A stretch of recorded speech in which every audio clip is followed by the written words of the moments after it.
शेतकरी मित्रांनो, मी अर्कान रफिक फकीरावाले आपले एकदम मनापासून स्वागत करीत आहे आपलं यूट्यूब चॅनलवर। मित्रांनो, राज्यात यंदा 4 जिल्ह्यांमध्ये 25% अग्रिम भरपाई देण्यासाठी संबंधित जिल्ह्याच्या जिल्हाधिकाऱ्यांनी अधिसूचना काढण्यात होत्या। त्यापैकी एका जिल्ह्यात कंपनीने अधिसूचना फेटाळल्यात अग्रिम भरपाई देण्यास नकार दिला, तर 3 जिल्ह्यांमध्ये अग्रिम भरपाई मिळणार आहे। मित्रांनो, हे 3 जिल्हे म्हणजे नांदेड, परभणी आणि हिंगोली।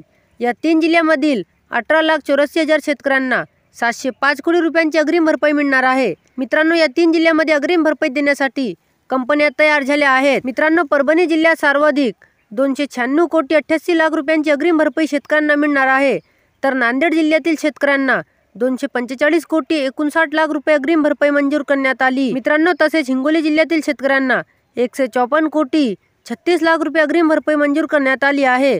मित्रांनो, असे 3 जिल्ह्यांमध्ये एकूण 705 कोटी 84 लाख रुपये भरपाई मिळणार आहे। मित्रांनो, तर 18,84,000 शेतकऱ्यांना ही भरपाई मिळणार आहे।